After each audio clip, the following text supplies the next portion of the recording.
नमस्कार भैया बहनों। आज हम कक्षा 9वीं के अध्याय 1 हमारे आसपास के पदार्थ के बारे में पढ़ेंगे। सबसे पहले हम पदार्थ या मैटर के बारे में पढ़ते हैं। जब हम अपने चारों ओर विभिन्न प्रकार की वस्तुओं को देखते हैं, तब इन वस्तुओं का आकार, आकृति, बनावट अलग अलग होती है। वैज्ञानिकों ने इन्हीं वस्तुओं को पदार्थ नाम दिया है। जिस हवा में हम श्वास लेते हैं, जो भोजन हम करते हैं, बादल, तारे, यहाँ तक कि जल की एक बूंद, रेत का कण, ये सभी पदार्थ हैं। इस प्रकार हम पदार्थ की परिभाषा इस प्रकार दे सकते हैं। वे वस्तुएं जिनका आकार, द्रव्यमान, आयतन होता है, जो वस्तुएं स्थान घेरती है, उसे हम पदार्थ कहते हैं। हमारे कुछ प्राचीन दार्शनिकों ने पदार्थ को पंच तत्व में बांटा है। ये पंच तत्व है वायु, अग्नि, पृथ्वी, आकाश और जल में वर्गीकृत किया है।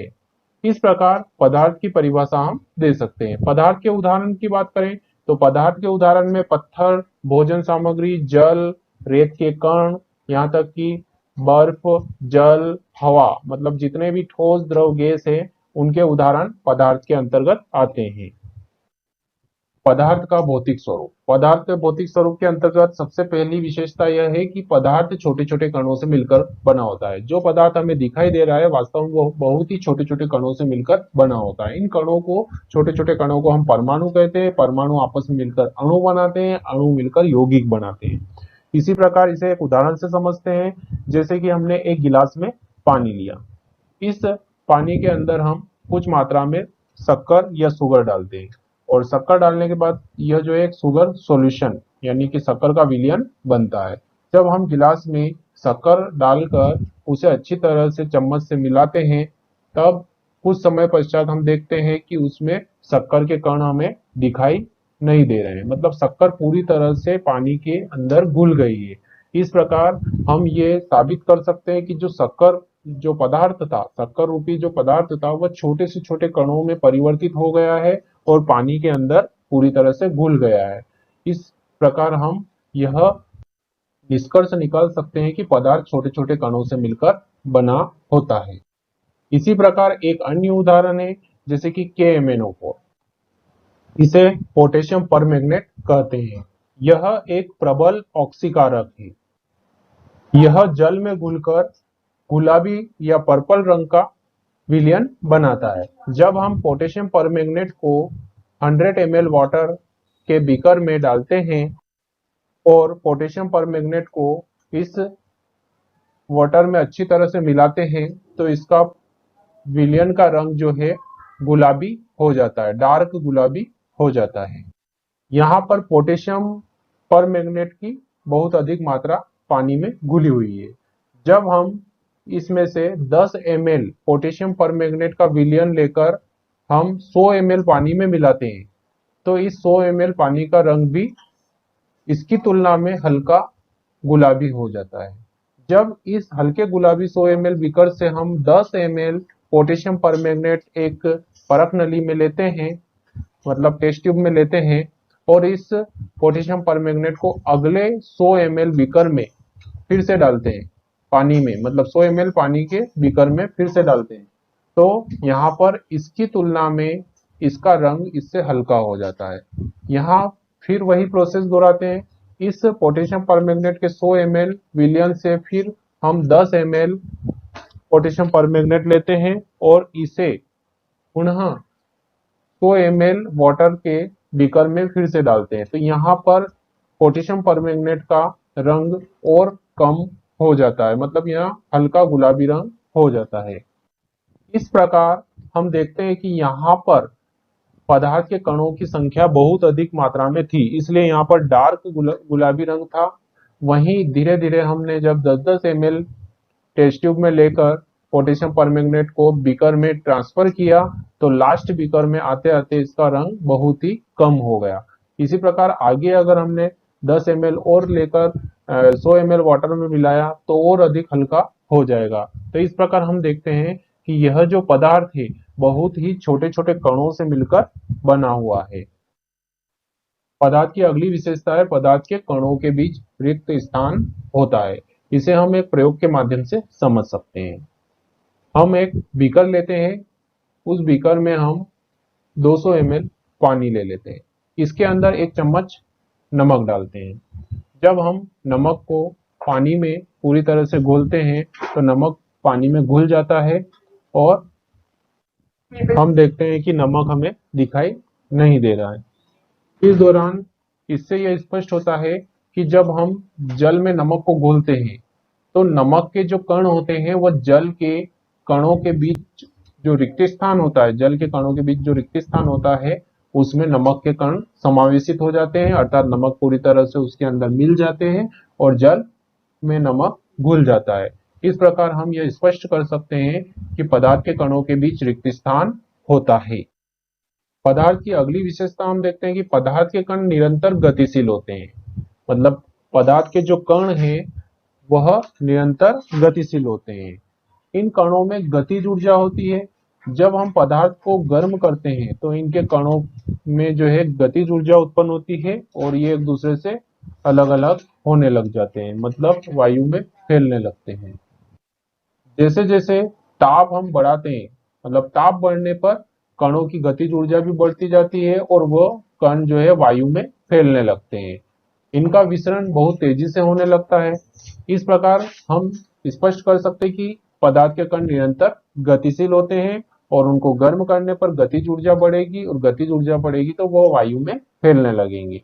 जैसे हम इसे एक उदाहरण से समझ सकते हैं कि एक बीकर में हमने पदार्थ लिया और पदार्थ लेने के बाद उसे हमने गर्म किया, मतलब एक बीकर में हमने जल ले लिया और जल को जब हम गर्म कर रहे हैं तो जल के जो कण हैं उन कण को जब गर्म करते हैं तो उनके कणों की गतिज ऊर्जा बढ़ती है और कणों की गतिज ऊर्जा बढ़ती है तो वो कण एक दूसरे से अलग अलग होने लगते हैं और धीरे धीरे वह वायु में फैलने लगते हैं। मतलब जब जल को हम अधिक मात्रा में गर्म करेंगे तो धीरे धीरे कणों की गतिज ऊर्जा बढ़ेगी और कणों की गतिज ऊर्जा बढ़ेगी तो एक दूसरे से अलग अलग जाएंगे और साथ ही वायु में विसरित हो जाएंगे, वायु में फैल जाएंगे।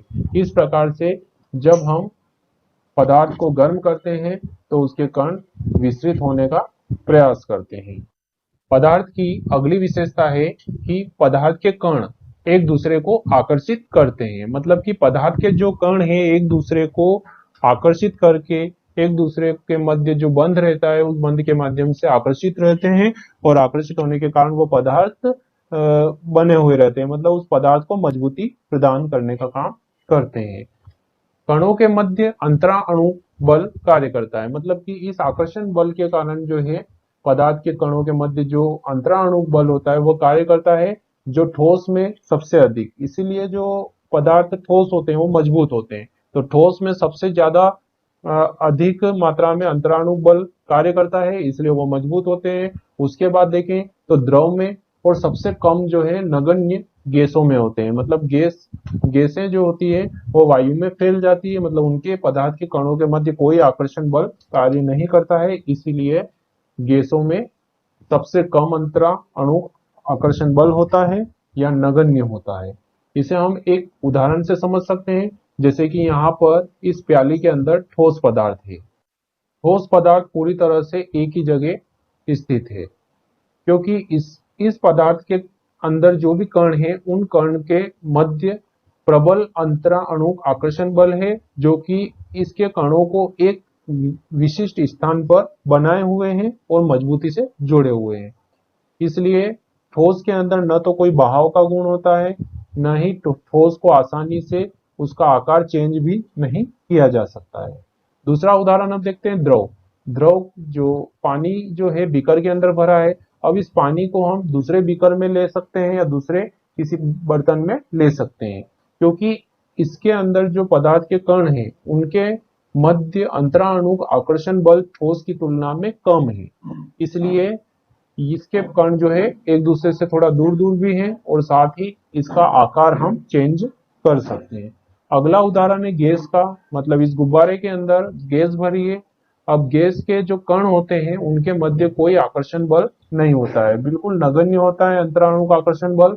इसलिए जब हम इस गुब्बारे में से इस गैस को बाहर विसरित करेंगे तो यह गैस पूरे वातावरण में फैल जाएगी, क्योंकि इसके कण स्वतंत्र हो जाएंगे और एक दूसरे से मुक्त हो जाएंगे। इस प्रकार हम स्पष्ट कर सकते हैं कि पदार्थ के कण एक दूसरे को आकर्षित करते हैं। ठोस में सबसे ज्यादा मात्रा में आकर्षण होता है, द्रव में उसकी तुलना में कम और गैस में नगण्य होता है। अब हम अध्याय से संबंधित अभी हमने जो समझा है उससे संबंधित क्वेश्चन पढ़ते हैं। पहला क्वेश्चन है, निम्नलिखित में से कौन से पदार्थ है? कुर्सी, वायु, स्नेह, गंध, घृणा, बादाम, विचार, शीत, नींबू पानी, इत्र। हम जानते हैं कि पदार्थ वे होते हैं जो स्थान घेरते हैं, जिनका आकार होता है, आकृति होती है, जिनकी बनावट होती है, उसे हम पदार्थ कहते हैं। यहाँ हम देखते हैं कि स्नेह, गंध, घृणा, विचार, शीत, न तो इनका आकार, आकृति और न बनावट होती है। ये एक भाव है, इसलिए हम इन्हें पदार्थ की श्रेणी में नहीं रखेंगे।